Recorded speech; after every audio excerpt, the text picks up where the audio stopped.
Hello mga katipid tips, so sigurado nahulaan nyo na po yung negosyo idea po natin dahil gumawa po tayo ng bibingkang pang negosyo. Sorry naman po dahil parang medyo na late na kasi December na. Pero hindi pa naman po huli ang lahat kasi diba itong bibingka is pwede rin naman natin siyang negosyohin kahit hindi na po bare months. Sigurado is pagdating na po ulit ng bare months is gamay na po natin at sigurado kilalang kilala na po tayo kung magiging consistent po tayo sa pagninegosyo po ng bibingka. Pakita ko sa inyo. Kasi meron na tayong sinalang. Ayan, diba? Kita nyo ba yan mga katipid tips? Ito ay luto na. Pwede na po natin hanguin. Tapos ito, pwede rin po natin lutuin sa gasol. So, ipapakita ko din po dito sa video po na ito. Kaya panoorin nyo lamang po hanggang dulo. Kasi yung tips, idea, tapos yung pinakang-costing po natin is nasa last po ng video po natin. Para may idea tayo kung gagawin po natin itong extra income. Okay? Tara! Umpisahan na natin. Uunahin natin ay magbababad po muna tayo ng bigas. 1 kilo lamang po yung gagawain po natin. So, huhugasan lamang po natin itong mabuti and then ibababad po natin. Yung pinakang tubig, basta mahalaga po doon, lampas po doon sa bigas po natin.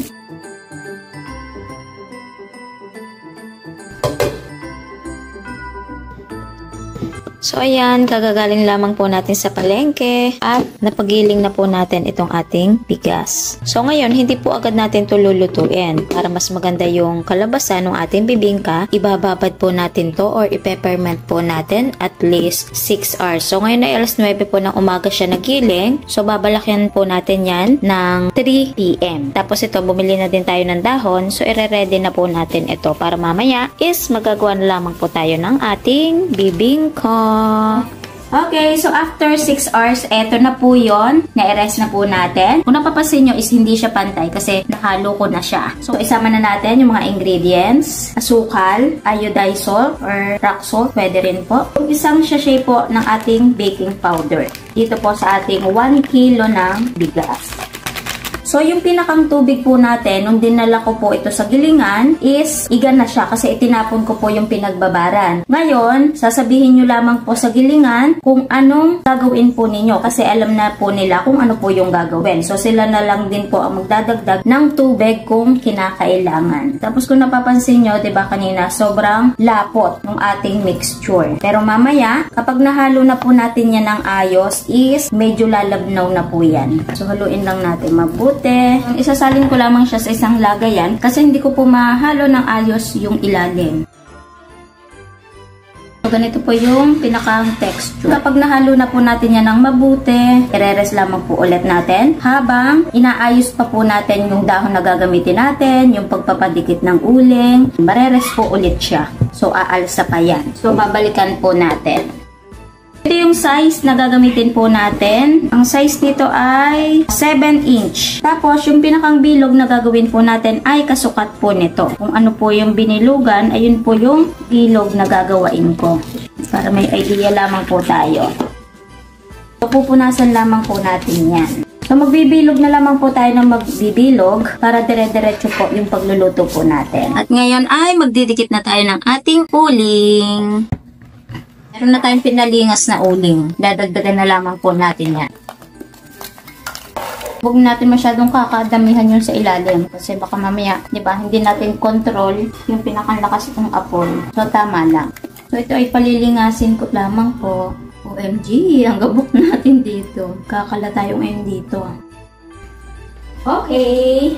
So, eto na. Na-ready na po natin yung mga gagamitin po natin. So, ayun na sa isang sulok. At nakapagdikit na din po tayo ng ating baga. At ito po yung ilalagay natin sa ibabaw. So, meron na din pong baga yan. Ngayon, ito, hindi ko po ito nabili. Ito po ay pinagawa ko sa tito ko. Siya po yung nagawa. So, liso lamang po yan. Tapos, ayan, nilagyan lang ng kawan. Kasi dun sa binilhan ko po nito, nitong kalandi uling, at saka po ito, is walang pang ibabaw. Ito, nilagyan lang ng tito ko ng tabla para daw hindi mainitan masyado yung kamay. Tama nga naman, diba? So, itong lalagyan natin ito, ilalagay na po natin dito kasi para naiinitan na siya. Kumbaga sa oven, ipinipreheat po muna natin. So, tingin ko, ako po ay mapapagalitan. After po nito, kasi kung nakikita nyo, hindi ko alam kung kitang-kita. Alam mo yung ano, yung parang pumutok yung vulkan? Yun, ganun yung nangyari. Nagkaroon siya ng kalat-kalat na ash. So, ngayon, mag-start na po tayo ng pagluluto. Ilagay na natin dito sa pinirehit po nating lutuan. Uunahin na po natin ay yung regular na bibingka po natin. Ito na yung pinakang mixture natin. So, umalsa na siya. At maglalagay tayo ng medyo mahigit sa isang sandok. So, ang pinakang sukat po nitong isang sandok na ito ay 1/2 cup mahigit. Kumbaga, apaw na apaw yun. Tapos, estimate, tumitimbang po yun ng 150 grams. So, after po na, maglalagay na din po tayo ng ating cheese. Bali, ito ay daily ketso. Sa kalahati ng itlog na pula is kalahati lamang po yung ilalagay po natin. Tapos, pwede na po nating takluban. Kung muna natin bubuksan, iintayin po muna natin na umalsa yung pinakang mixture po natin, yung pinakang bibingka. Tapos, kapag malapit na siyang maluto, pwede na natin siyang lagyan ng dahon ng saging para hindi naman po ganung masunog yung pinakang ibabaw. So, habang iniin-in po natin yung bibingka po natin. Kasi baka mamaya, isunog na yung ibabaw tapos yung gitna pala is hilaw pa. Diba? Luto-lutuin pa natin yan. After 5 minutes, check na po natin saglit. So, ito lang yung nasunog. Pero ito namang ating niluto is hindi. Wow, ganda ng pagkakaluto. Pwede naman natin ma-check yan. Gumamit lang tayo ng toothpick o kaya tinidor. So, kapag malinis na, is luto na po yun. So, luto na siya. Pero ang gusto ko is medyo tutong-tutong yung pinakang ibabaw. Diba? Ganun yung bibingka. Kapag magluluto kayo nito, kapag malapit ng maluto, isilip-silipin nyo na lamang po. Kasi baka mamaya is masunog. So, pwede na po nating hanguin. Baka matutong pa, di ba? Ito yung ating regular na bibingka. Ngayon, ang isusunod naman po natin gawin is yung special. So, gagamit tayo ng isang lagayan. Tapos, lagyan lamang po natin yung pinakang mixture. Maglalagay tayo ng isang egg. And then, mix.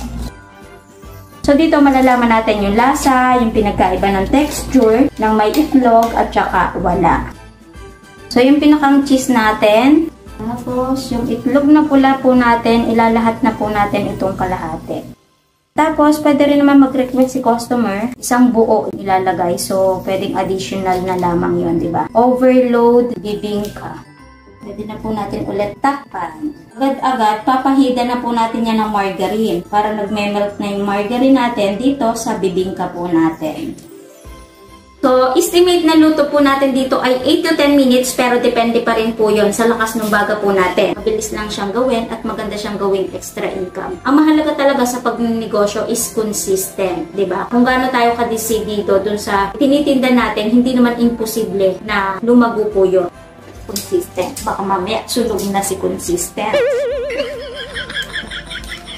So, gusto ko pa siya na medyo mapula. Papulain pa natin yan. Excited na akong tikman. Baby, baby, baby.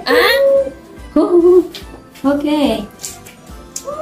Muntik na siyang masunog kasi bumaba ako. Akala ko sunog na. Bumaba ako kasi kumuha ako ng cooler. Ngayon kung ititinda natin to, para may stock na tayo ng pagluluto, is pwede tayong gumamit ng cooler, di ba? So, hahanguin ko lang siya. Oh, ganda-ganda tingnan mga katipid-tip. So, di ba? Ganun lang. Pagkakaluto natin, pwede na po natin pahida ng margarine. Para yung margarine natin is nagme-melt na at lumasa dun sa bibingka po natin. Okay? Hey, excited! Tapos yung bawat lulutuin natin, is ilalagay natin dito sa cooler para hindi naman po agad lalamig. Pagkakaunti na po yung uling natin, dadagdagan lamang po natin yan.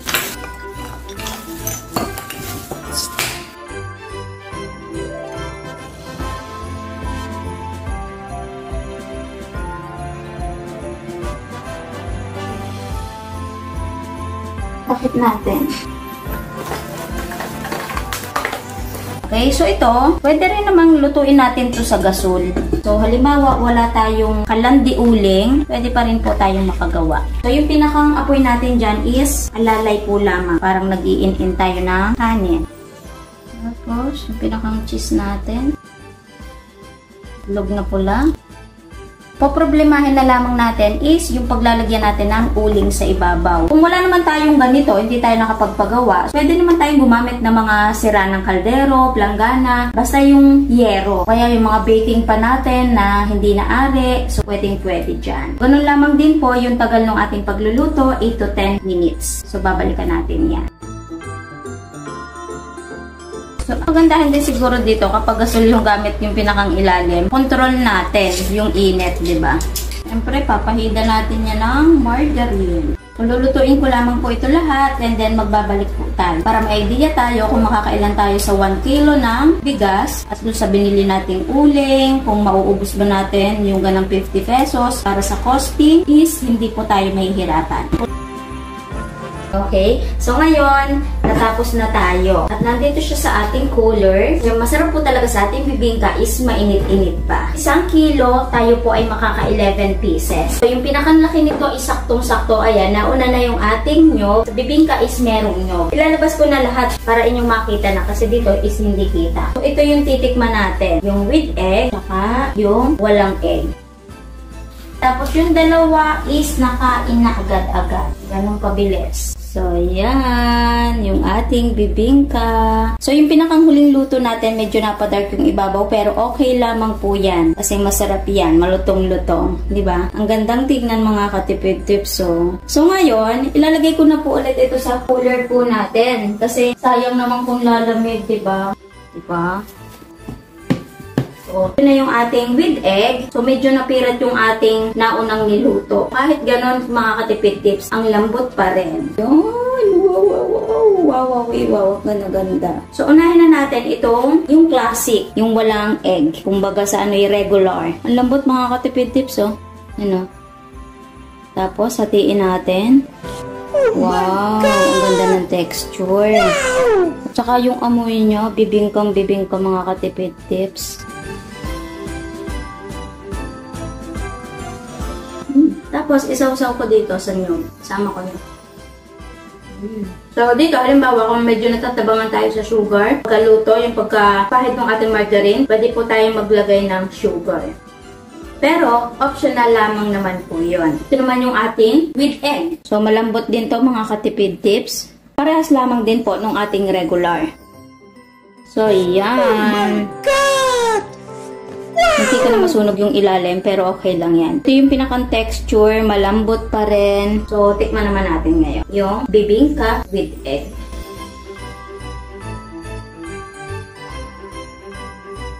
So, dito sa pinakang regular natin, ayan o, white na white yung loob. Tapos, ito yung masasabi natin, ito yung nakagis na nating bibingka. Tapos, dito naman sa with egg, ayan, medyo talagang may pagkadilaw yung with egg bibingka po natin. Pero, okay lamang po yan para pwede natin gawing parehas, para merong regular at meron din naman pong special. Pero, sa texture is parehas maganda. Kitang-kita yung comparison ng walang itlog at saka yung may itlog. Tapos, sa pinakang lasa naman, isaktong-sakto lamang yung tamis. Tapos, syempre, kapag kumagat na tayo dyan at sumama na yung itlog, sumama na yung cheese, so, ang sarap ng lasa mga katipid tips. Isawsaw pa natin sa nyog.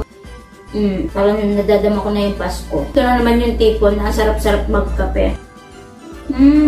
Sarap. Bigla tuloy nagsimoy Pasko na. So ngayon, kung gagawin naman po natin tong extra income, bigyan ko naman po kayo ng mabilisang costing po natin dito.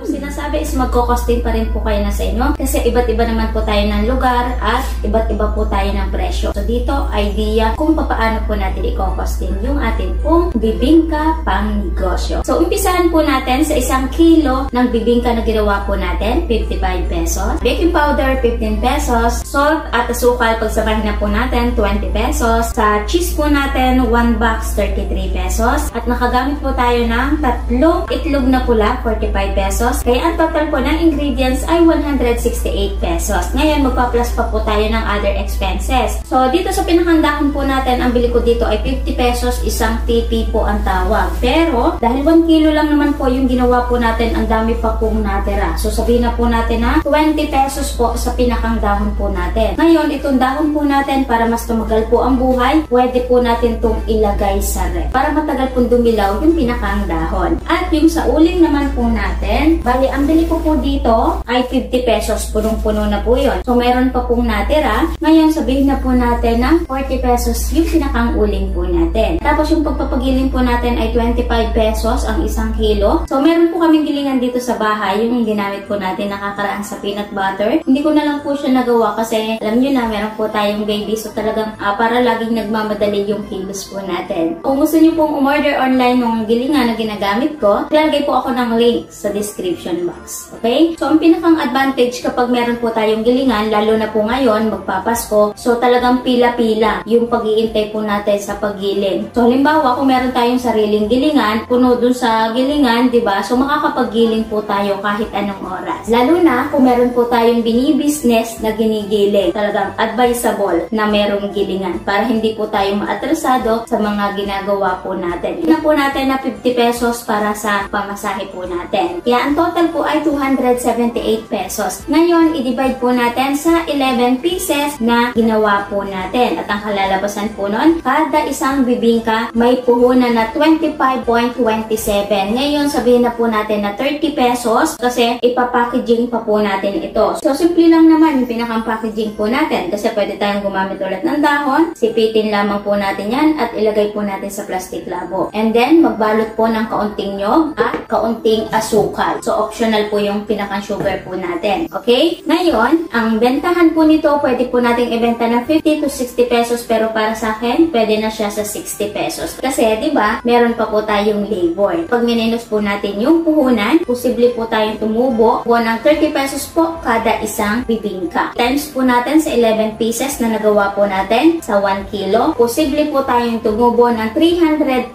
pesos po sa isang kilo lamang po ng bibingka. So, malaki po talaga yung tubuan sa bibingka, lalo na kung magagamay po natin, kung magiging consistent po tayo, hindi po imposible na kumita po tayo sa bibingka. So, sana bago po ulit nagtapos yung video po natin, ay meron po ulit ako na idagdag na magandang negosyo idea po sa inyo ngayong Burr months. Kita-kits na lang po ulit sa mga next video po natin. Bye!